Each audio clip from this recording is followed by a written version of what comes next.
정신과 의사들의 문학살롱 내부 책방입니다. 자, 오늘도 어김없이 저희 책방을 지키는 두 남자 소개부터 드리고 시작할게요. 네, 문학적인 남자 윤희우입니다. 네, 그리고 저는 가을이 잘 어울리는 남자 오동훈입니다. 저는 이 인트로만 너무 기다려져요. 내부 책방 한다라고 하면은 오늘은 무슨 말로 나댈까? 저번에 김정우 선생님 오셨다가 인트로 듣고 저희 맹비난했잖아요. 진짜 이게 뭐냐. 그리고는 못하겠어서 오늘 못 오셨죠. 네, 그렇죠. 네, 바로 빠지셨는데요.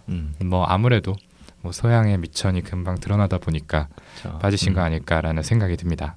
네, 자 이제 가을이죠. 정말 이제 가을의 분위기가 한동안 많이 더웠는데 이제 날씨 추워지면서 가을 느낌이 많이 나는 것 같아요. 네. 그만큼 이렇게 하늘도 높고 이제 날씨도 좀 맑고 좋은 날들이 이어지고 있는데 가을 하면은 독서의 계절이라고 하잖아요. 네, 최근에 윤유 선생님 좀 책 좀 읽으시는지 그게 궁금한데요. 네, 요새는 조금씩 다시 읽기 시작을 했어요. 뭐 지난번보다 좀 늘어났고 그리고 이 가을 지금 정도 시즌이 되면은 여러 가지 막 문학상들을 발표를 해요. 안 그래도 얼마 전에 노벨 문학상을 발표를 했는데 작년에 발표를 안 했거든요. 아, 맞아요. 네. 원래 저는 그 발표를 듣고 그 작가가 쓴 책들을 여러 권을 사가지고 읽는 게 낙이었는데 작년엔 발표를 안 하니까 물론 굉장히 좀 불미스러운 일 때문이었지만 되게 좀 서운한 거예요. 아, 읽을 게 확 줄어들었다 이런 생각이 들었는데 올해에는 2년치를 동시에 발표를 했잖아요.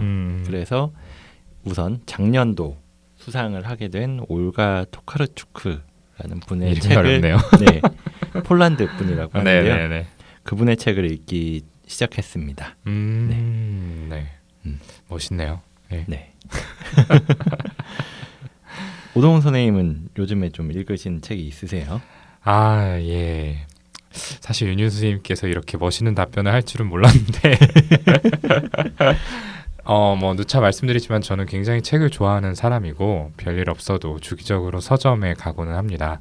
그리고 갈 때마다 눈에 꽂히는 책이 있으면 한두 권씩 사오는데 이실직고 하자면은 책을 사온 다음에 장식만 해놓는 경우가 많은 것 같아요. 사실 저도 사는 책이 읽는 책보다 많아요. 아니 이미 사면은 뭐 마음에 들어온 것 같아. 그렇죠. 네, 이미 든든해지고 굳이 읽지 않아도 일단, 마음의 양식을 내가 이걸 소장을 했다. 언젠간 읽을 거니까. 그렇죠. 그렇죠. 그래서 조금 바쁘다는 핑계로 책을 잘 못 읽는데 조만간 마음의 여유가 생기면은 이제 몰아서 읽으려고 계획을 하고 있습니다. 네. 할 말이 없네요. 조만간이 언제가 될지 모르겠지만. 네네네네. 뭐 당장 그냥 모든 걸 내려놓고 읽기 시작해도 돼요. 아시다시피 제가 공사다망한 시기라서 좀 정리가 되면 열심히 읽겠습니다. 네. 우리가 오늘 책방에서 다룰 책은 그럼 어떤 책인가요? 네. 오늘 저희가 준비한 책은 일제강점기의 시국이니만큼 일제강점기의 책으로 준비를 해봤는데 일제강점기의 천재 소설가인 이상의 소설 날개입니다. 이상 다들 들어보셨을 거예요. 아마 제일 먼저 머리에 떠오르는 게 이제 수능 언어 영역 지문 이런 걸 것 같아요.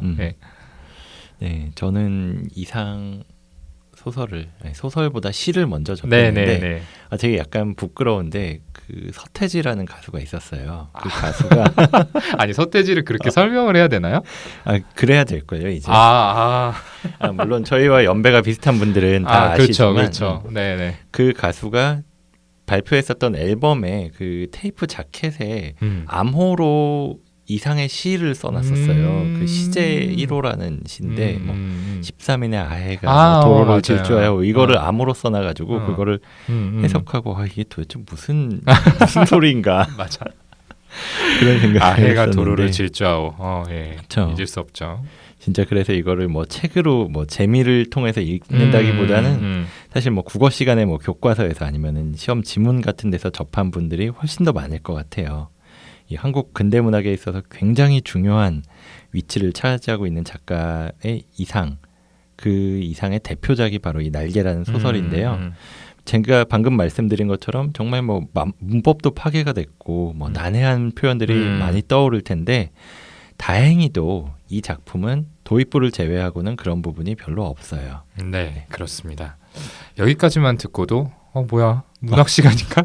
지루해 이런 생각이 드실 수도 있는데 이 책이 생각보다 재밌어요. 그렇죠. 예, 재미있고 이 제한된 정보 주인공이 이제 처음에는 굉장히 집에 갇혀서 제한된 부분만을 보잖아요. 그래서 조금씩 그 영역을 넓혀가는데 그 심리를 유추해가는 과정이 굉장히 흥미롭습니다. 그래서 오늘은 형식보다는 소설 자체의 재미에 집중하면서 방송을 들어주셨으면 좋겠고요. 작품을 아직 읽지 않은 분이라면은 추리 과정을 지켜보듯이 봐주시면 좋을 것 같다는 생각도 들어요. 그러면 첫 번째 씬의 낭독은 우리 윤희호 선생님의 목소리로 들어보도록 하겠습니다. 아랫방은 그래도 해가 든다. 아침결에 책보만한 해가 들었다가 오후에 손수건만 해지면서 나가버린다. 해가 영영 들지 않는 윗방이 즉 내 방인 것은 말할 것도 없다. 이렇게 볕 드는 방이 아내의 방이요, 볕 안 드는 방이 내 방이요 하고 아내와 나중에 누가 정했는지 나는 기억하지 못한다. 그러나 나에게는 불편이 없다. 어느덧 손수건만해졌던 볕이 나갔는데 아내는 외출해서 돌아오지 않는다. 나는 요만 일에도 좀 피곤하였고 또 아내가 돌아오기 전에 내 방으로 가 있어야 될 것을 생각하고 그만 내 방으로 건너간다. 내 방은 침침하다. 나는 이불을 뒤집어 쓰고 낮잠을 잔다. 한 번도 거둔 일이 없는 내 이부자리는 내 몸뚱이의 일부분처럼 내게는 참 반갑다. 잠은 잘 오는 적도 있다. 그러나 또 전신이 까칫까칫하면서 영 잠이 오지 않는 적도 있다. 그런 때는 아무 제목으로나 제목을 하나 골라서 연구하였다. 나는 내 좀 축축한 이불 속에서 참 여러 가지 발명도 하였고 논문도 많이 썼다. 시도 많이 지었다. 내가 제법 한 사람의 사회인의 자격으로 일을 해보는 것도 아내에게 사설 듣는 것도 나는 가장 게으른 동물처럼 게으른 것이 좋았다. 될 수만 있으면 이 무의미한 인간의 탈을 벗어버리고도 싶었다. 네, 잘 들어봤습니다. 뜬금없긴 한데 윤희 선생님 목소리가 좋네요. 네. 그렇죠. 예. 이 내용하고 잘 어울리는 것 같기도 하고. 네. 좀 이입을 한 것 같은데. 네. 어쨌든 이 주인공인 나의 관점에서 바라본 자기 자신과 아내의 삶을 묘사하고 있는 것 같습니다. 네. 이 어떤 일을 하는 사람이다 이런 언급이 없는 걸로 봐서 이 주인공은 무직일 것으로 추측이 돼요. 그렇죠. 자주 외출을 하는 아내하고는 달리 하루 종일 주인공은 집안에만 틀어박혀 있고요. 그래서 그는 아내와 방을 따로 쓰고 있는 것처럼 보이는데 아내가 그나마 볕이 잘 드는 아랫방을 차지하고 주인공은 침침한 윗방에 머물고 있어요. 그리고 이 낭독한 구절엔 나오지 않지만 중간에 보면 깔끔하게 정돈된 데다가 색색깔의 옷이 벽에 걸려있는 아내의 방과 어두컴컴하고 낮에도 이부자리가 그대로 펼쳐져 있는 주인공의 방은 굉장히 큰 차이를 보이거든요. 그래서 아내가 집을 비울 때면 그는 아내의 방으로 가서 아내가 가진 물건을 구경하거나 실없는 장난을 치면서 시간을 보내다가 아내가 돌아올 때가 되면 혼날까봐 무서워서 얼른 자기 방으로 돌아가서 낮잠을 자고 자는 척을 하는 것 같지만 그렇게 낮잠을 자고요. 이불 속에 누워서 무언가 생각을 하는데 본인은 발명이며 논문이라고 부르지만 대개는 일어나고 난 후에 다 잊어버리고 말고요. 그렇게 의미 없는 생활이 하루하루 이어지고 있었죠. 그렇죠. 네, 방금 얘기해 주신 부분에서 유추해 볼 수 있는 거는 우선 주인공이 아내에게 집안의 주도권을 빼앗긴 상태라는 거죠. 아내가 더 좋은 방을 가져간 게 당연하다. 이런 얘기도 있었고 아내가 여러 옷가지들을 가지고 있는 것 반면에 주인공은 단벌 신사죠. 이런 것들을 봤을 때 아마도 돈을 벌어서 생활을 꾸려나가는 가장의 역할을 아내가 하고 있을 거라는 생각이 들고요. 게다가 이 두 사람의 사이가 좋지 않아 보이는데 정확히 말하자면 주인공은 멀리할 마음이 없지만 아내 쪽에서 아마 이 주인공을 멀리하고 있는 것 같아요. 그래서 아내가 없을 때는 아내 방으로 가서 채취를 느끼다가 그녀가 돌아오기 전에 얼른 제 방으로 돌아온다. 이런 모습들을 보면은 아내와 가까워지고 싶지만 구박을 받을까봐 두려워서 더 이상 다가가지 못하고 있을 거라는 생각이 듭니다. 자, 그렇다면 이 주인공은 왜 이렇게 아내에 밀려서 정말 무의미한 인간의 탈을 쓴 채 유폐에 가까운 생활을 하고 있을 걸까요? 네, 정확한 이유는 알 수 없지만 이 한 사람의 사회인의 자격으로 일을 해보는 것도 아내에게 사설을 듣는 것도 나는 가장 게으른 동물처럼 게으른 게 좋았다 이렇게 얘기를 했는데 이 주인공의 이야기를 통해서 그가 삶에 대한 의욕을 좀 잃어버린 상태라고 짐작이 돼요. 그래서 인간으로서 기본적인 본능인 뭐 먹고 자고 배설하는 것 외에는 아무것도 하고 싶지 않다라는 거고요. 아마 이런 주인공의 생활을 지배하는 정서는 무기력감이 아닐까 생각이 됩니다. 네, 여기서 두 가지 방향으로 좀 주인공의 마음을 나눠서 생각해 볼 수 있을 것 같은데요. 첫 번째는 정말로 아무것도 하고 싶지 않아 할 가능성이죠. 예, 이때 가장 먼저 생각해 볼 수 있는 게 우울증일 것 같아요. 예, 단순히 천성적으로 게으른 사람이라고 생각해서는 일체의 사회생활을 하지 않은 채 집안에만 머물러 있는 극단적인 모습을 설명하기는 좀 어렵겠죠. 우울증에서는 일상적인 활동에 대한 의욕과 흥미의 저하로 친구들도 만나지 않고 하루 종일 방에 틀어박혀 멍하니 지내는 모습이 흔하게 나타나게 됩니다. 그런데 사실 이 주인공을 우울증이라고 진단 내리기에는 맞지 않는 모습들이 있죠. 무엇보다도 이 자기 자신의 현재 생활에 대한 어떤 부적절감, 내가 왜 이러고 사나 이런 것들이 참 전혀 없다라고 볼 수도 있을 것 같아요. 근데 대부분의 우울증 환자들은 자신의 상태가 뭔가 이전과 다르고 일종의 병적인 상태구나라는 거를 아시는 경우가 많거든요. 그런데 이 주인공은 무의미한 일상이 반복되는데도 굉장히 거기에 만족하고 있는 것처럼 보이죠. 그 안에서 뭐 돋보기나 이런 것들을 이용해서 불장난도 하고 뭐 실없는 행동도 하고 나름대로 재미를 추구하면서 사는 모습도 우울증하고는 좀 다를 것 같고요. 네, 맞아요. 그래서 또 다른 가능성으로 생각해 볼 수 있는 게 뭐 앞서 얘기한 것처럼 주인공이 실제로는 뭔가 하고 싶지만 뭐 어떤 이유 때문에 그것과 반대되는 태도를 취하고 있는 건 아닌가? 뭐 이런 생각도 들어요. 뭐 어떠한 이유가 있길래 스스로 게으른 사람으로 만들고 있는 걸까? 뭐 생각해 보면 비록 의식 수준에선 인식하고 있지 못하지만 그 밑엔 두려움이라는 감정이 있을 것 같아요. 바로 내가 밖에 나가서 일을 잘하지 못하면 어떻게 하나 뭐 이런 두려움이 있을 것 같아요. 뭐 여기서 일이라는 건 직업을 가지고 뭐 돈을 버는 것 이것도 포함이 되겠지만 그것뿐만 아니라 사람들과 어울려서 사회적인 관계를 형성하는 것까지 포함해서 말하는 거고요. 스스로가 그런 것들을 어느 정도 할 수 있겠다 이런 확신이 없으니까 그 과정에서 받을 자기애적 손상 나르시스틱 인저리라고 하는데요. 그걸 두려워하고 그런 손상을 피하기 위해서 차라리 게으른 사람이 돼서 시도조차 하지 않는 쪽을 택하는 거죠. 뭐 그런 말 많이 하잖아요. 나는 이거 못하는 게 아니다. 안 하는 거다. 안 하는 거야. 내가 하기만 했으면은 뭐 시험 잘 볼 수 있다. 뭐 이런 식으로 얘기하는 경우 있는데 그렇죠. 네. 그런 걸 생각하시면 될 것 같고요. 이거 역시나 방어 기제 중에 하나인 회피라고 설명할 수 있겠습니다. 네, 맞습니다. 회피. 저희와도 관련이 깊은 키워드죠. 네, 저희가 작년에 썼던 어쩐지 도망치고 싶더라니 제목부터 이 회피를 담고 있는데요. 문자 그대로 심리적인 스트레스를 유발할 수 있는 문제적 상황이나 대상으로부터 거리를 두고 피하는 방어 기제를 말합니다. 일상적으로 굉장히 널리 쓰여요. 아까 윤희 선생님이 들어주신 예도 그렇고요.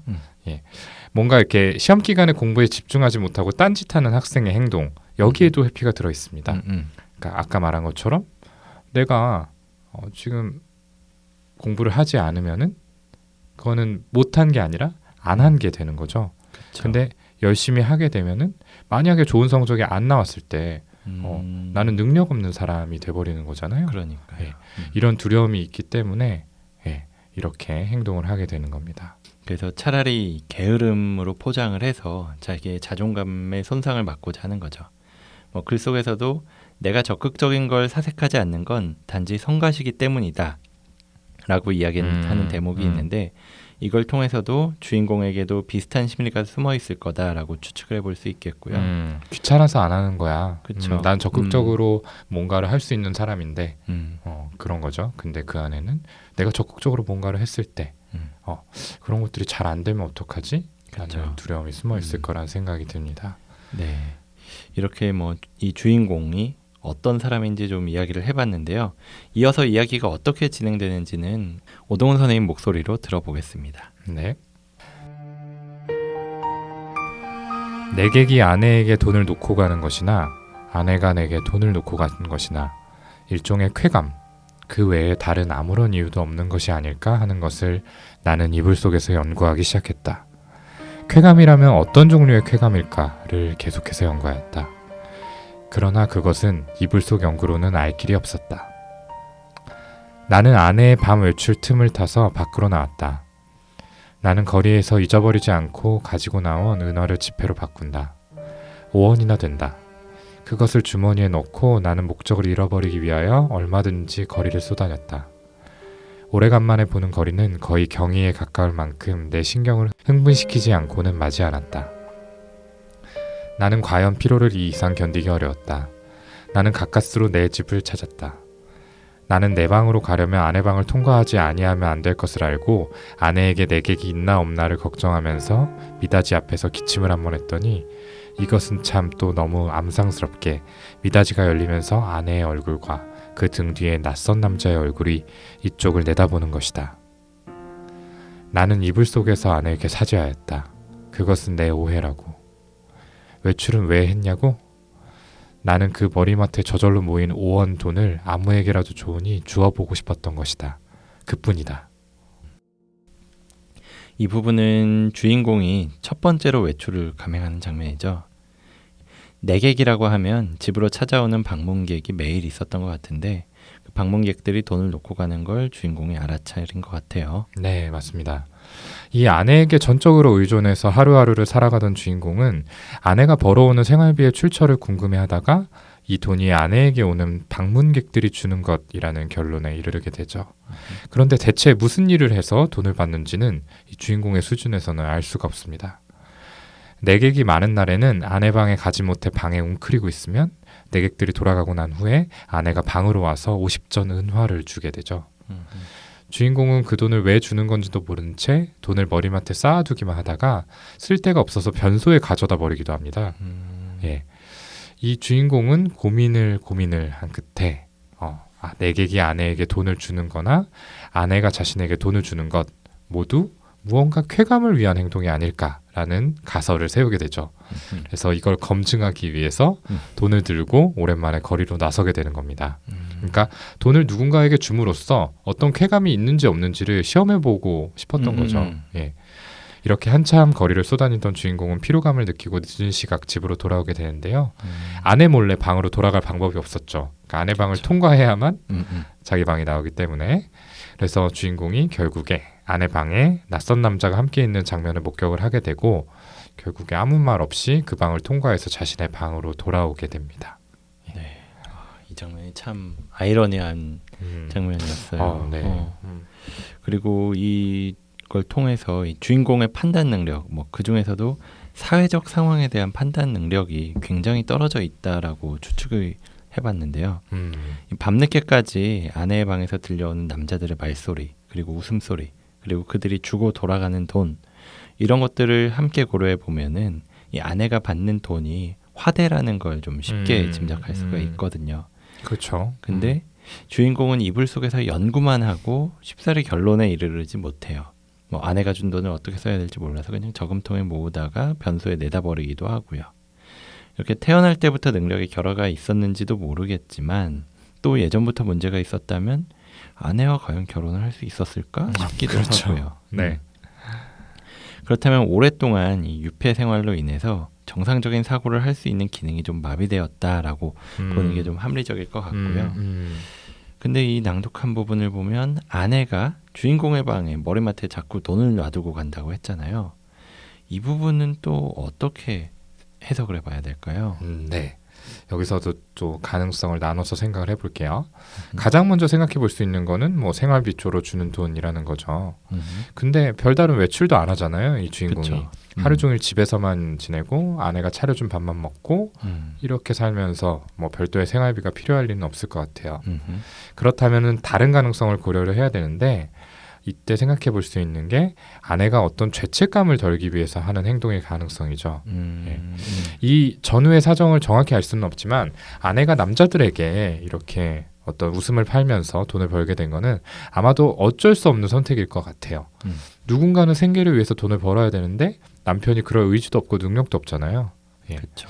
그러니까 이런 남편에 대한 반감이 볕이 안 드는 방이나 부실한 음식이나 이런 요소들로 드러나는 건데 그럼에도 불구하고 어쨌든 결혼을 한 여자로서 이렇게 돈을 번다는 게 스스로 떳떳하지 못하다는 생각을 할 수 있을 것 같아요. 그리고 이로 인해서 남편에게 드는 어떤 죄책감을 피하기도 어려울 것 같고요. 그래서 남편이 이런 거를 알고 차라리 화라도 내면 좋겠는데 남편은 내가 어떤 일을 하는지에 대해서 짐작도 못하는 어떤 바보 같은 사람인 거죠. 그렇죠. 그래서 이때 나는 어쩔 수 없는 일이야 라고 합리화를 하면서도 찾아오는 부정적인 감정, 뭐 자책이라든지 회의감이라든지 이런 거를 막기 위해서 남편에게 적은 돈이나마 꼬박꼬박 주는 게 아닐까라고 생각이 듭니다. 이거를 이제 취소, 영어로는 undoing이라고 하는 심리적 과정으로 설명을 할 수 있는 거죠. 네, 이 취소라는 건 초자하, 즉 개인의 도덕심이나 양심에 반하는 행위에 대해서 뭐 상징적인 행동을 통해서 보상하려는 걸 말을 해요. 뭐 예를 들어보자면 크리스마스 날 굉장히 비싼 레스토랑에서 맛있는 식사를 하고 나오던 사람이 구세군 냄비를 발견하고 돈을 넣는 것, 뭐 이렇게 될 수 있는데 스스로는 뭐 인식하지 않고 그냥 넣었다라고 할 수도 있겠지만 이는 나 혼자서 호의호식하고 있다라는 이 마음속의 비난을 상쇄하기 위한 행동일 가능성이 있는 거죠. 그럴 수 있죠. 네.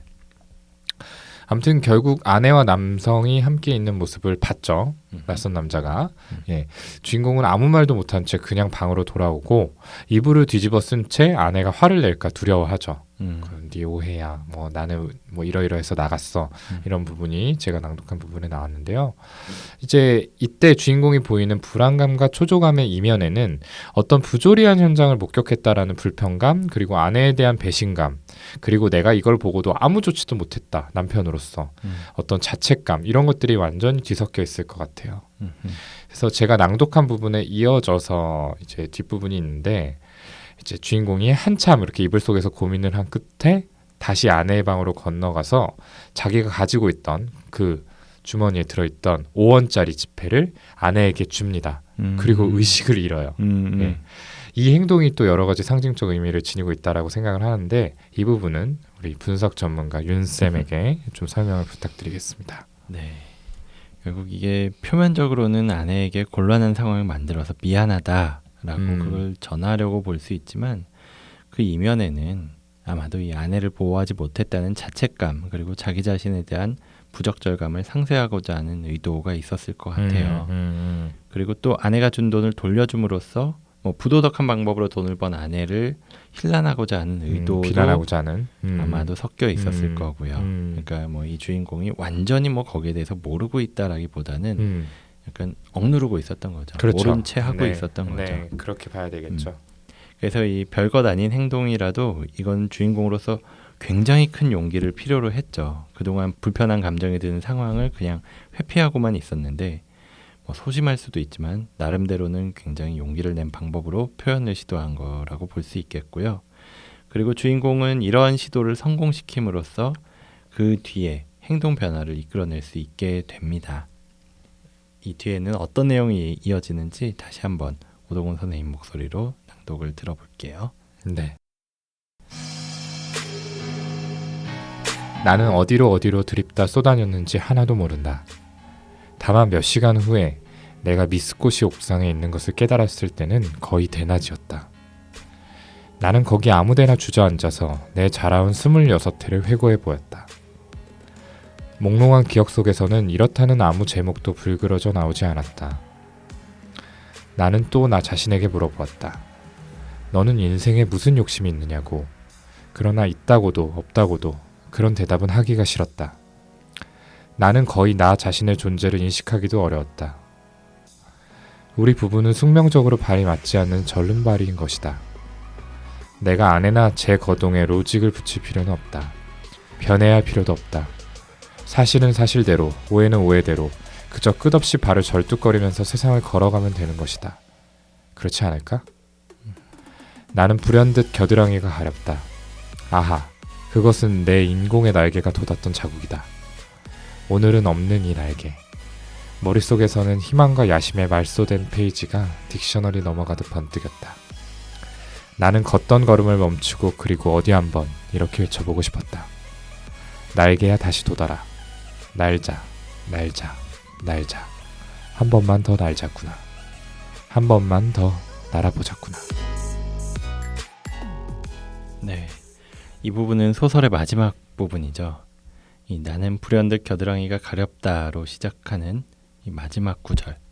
정말 유명한 구절로 많은 분들이 들어보셨을 거예요. 네. 근데 이 사이에 좀 차이가 많이 나는 것 같은데 그 사이 줄거리 설명이 좀 필요할 것 같아요. 네. 이 첫 번째 외출, 앞서 낭독한 그 부분에 이어서 주인공이 두 번째, 세 번째 외출을 감행을 하게 됩니다. 그리고 세 번째 외출에서 비를 맞아서 감기에 걸린 주인공이 몇 날 며칠 아내가 주는 알약을 받아 먹으면서 정신없이 잠을 자게 되죠. 겨우 기력을 회복한 이 주인공이 아내 방에 갔다가 최면제, 그러니까 수면제죠. 네, 수면제 값을 보게 되고 이 지금껏 아내가 준 약이 아스피린이 아니라 수면제였구나라는 사실을 알아차리게 됩니다. 그래서 아내가 자신을 죽이려고 했을지도 모른다는 생각에 혼란스러워진 주인공은 산으로 올라가 고민을 하던 중 충동적으로 이 수면제 아달린이라고 하는 약을 6알 먹고 깊은 잠에 빠지게 됩니다. 깨어난 이 주인공이 집으로 돌아갔지만 집에서 아내와 낯선 남자가 관계하는 장면을 보게 되고요. 되려 아내가 이 주인공에게 화를 내게 되는데 주인공은 거리로 나섭니다. 정처 없이 떠돌다가 주인공이 이 미스코시라고 하는 백화점 옥상으로 올라가게 되고요. 낭독한 부분은 이후에 벌어지는 이 주인공의 사고의 흐름을 담고 있습니다. 네. 이 주인공이 3번이나 외출을 한 건 자의반 타의반으로 집안에 유폐된 상태에서 점점 벗어나서 외부 세계에 관심을 가지기 시작했다라는 걸 의미하죠. 그래서 아직은 뭐 어떤 일을 하는 것도 아니고 뭐 아내가 아닌 다른 사람하고 관계를 맺지도 못했지만 적어도 세상에 나가서 사람들 사이에 섞여서 볼 용기를 낸 거죠. 그리고 외출해서 돌아오면 꼭 아내에게 돈을 건넸고요. 이건 앞서 말한 것처럼 좀 상징적인 행동으로 자기의 감정을 표현하려는 시도로 볼 수 있을 것 같고요. 그 전까지는 아내로부터 뭔가를 일방적으로 받고 지시에 따르는 입장이었다면 이 상호 주관적인 관계를 맺으려는 거라고 보여요. 그래서 이런 변화는 종합적으로 봤을 때 제대로 된 판단 능력조차 없었던 주인공이 하나의 능동적인 주체가 되어가는 과정이라고 볼 수 있을 것 같고요. 스스로 생각하고 결정하고 행동하는 그런 네. 사람이 되어가는 거죠. 그런데 아내는 이런 변화가 달갑지 않은 것 같습니다. 처음에는 이제 외출한다라고 했을 때 귀찮은 짐을 하나 덜겠구나라는 생각에 밖에 나가도록 돈을 주기도 하지만 세 번째 외출 이후에는 수면제를 먹였죠. 이 부분을 보면은 주인공이 외출을 하지 못하도록 막았다라고 보는 게 맞을 것 같아요. 추측해 볼 수 있는 이유는 주인공이 외출에 다녀오면서 자신과 낯선 남자가 함께 있는 상황을 자꾸 목격하게 되니까 그게 불편할 수 있을 것 같고요. 하지만 상징적인 의미까지 좀 해석의 범위를 확장시켜 본다면 이 주인공이 점차 세상에 대해서 알아가면서 어떤 이 아내가 하고 있는 행위, 예, 일종의 매춘이죠. 예, 이 행위가 갖는 의미를 알게 될까봐 두렵기 때문이 아닐까라는 생각이 듭니다. 그리고 아내가 걱정하던 것처럼 마지막엔 주인공이 결국 아내와 낯선 남자가 성관계를 갖는 장면을 목격을 하게 되죠. 소설 속에서는 이게 굉장히 우연한 사건처럼 묘사가 되어 있지만 외부 세계와의 접촉을 꾸준히 늘려가고 있던 이 주인공의 입장에서는 언젠가는 마주할 진실이 아니었을까 라고 생각을 합니다. 자꾸 이렇게 나가고 불특정한 시간에 돌아오다 보면 언젠가는 볼 수밖에 없었겠죠. 그게 불안했던 거죠. 근데 이 치부를 들킨 아내는 오히려 주인공에게 화를 냈죠. 이 집에 들어오지 않고 부정한 일을 저지른 건 당신이 아니냐 뭐 이렇게 얘기를 하면서 주인공은 굉장히 기가 막혔지만 저항할 힘은 또 없었다고 해요. 그래서 직접 반박하고 아내를 몰아세우진 못하고 그냥 주머니에 있던 돈을 전부 다 털어서 아내 방에다가 던져두고 집을 뛰쳐나오는 행동으로 이걸 대신했죠. 이건 일종의 상징적인 한 거라고 볼 수 있을 것 같습니다. 주인공이 가지고 있던 돈은 전부 아내가 준 것이었는데 이걸 다 돌려줌으로써 아내의 행동을 비판하고 동시에 더 이상은 아내에게 마냥 예속당하지 않겠다라는 표현을 한 거라고 보여요. 네. 그리고 이어지는 게 이 낭독한 부분인데요. 이 부분을 봤을 때 어떤 내적 혼란을 계속해서 겪던 주인공이 각성했다라는 것을 보여주는 게 아닐까 싶습니다. 현실을 외면한 채 계속 실없는 장난으로 아무 일도 안 하면서 하루를 보냈죠. 근데 이 주인공이 진지하게 26회의 인생 전체를 되짚어본다 않겠다라는 거죠. 그러니까 어떤 답을 얻지는 못했더라도 주인공이 이렇게 고민하는 모습이 더 이상은 회피하지 않겠다라는 의지를 보여주는 게 아닐까 싶어요. 그리고 줄곧 아내가 결정한 상황에 대해서 어떤 불만도 없다, 당연하다 이렇게 얘기를 하던 것과 다르게 아내와 나의 관계는 발이 맞지 않는 절름발이다 라고 얘기를 하는 거죠. 자신과 아내를 동등한 위치에 놓고 맞지 않는다라는 거는 맞지 않는다고 표현하겠다라는 겁니다. 네. 그리고 마지막에 날개가 다시 돋았으면 이렇게 생각하는 소망은 세상에 제대로 맞서보겠다라는 주인공의 다짐을 보여주는 것 같아요. 이 사라진 날개는 말소된 희망과 야심의 페이지하고 동일한 의미를 갖게 되고요. 그동안 자신한테 그런 것들이 있었다는 사실조차 다 잊어버리고 있었던 주인공은 이 날개가 있었던 자리를 더듬으면서 내가 꼭 바뀌고 말겠다. 이런 의지와 열망을 되새기죠. 그리고 그 자리가 가렵다는 건 아마도 멀지 않은 미래에 그 자리에 다시 날개가 돋아날 것이다 라고 확신을 하는 거죠. 맞습니다. 지금 같은 변화가 계속해서 일어난다면은 주인공이 하나의 능동적인 주체로서 완성되는 그날이 바로 날개가 돋아나는 날이겠죠. 예.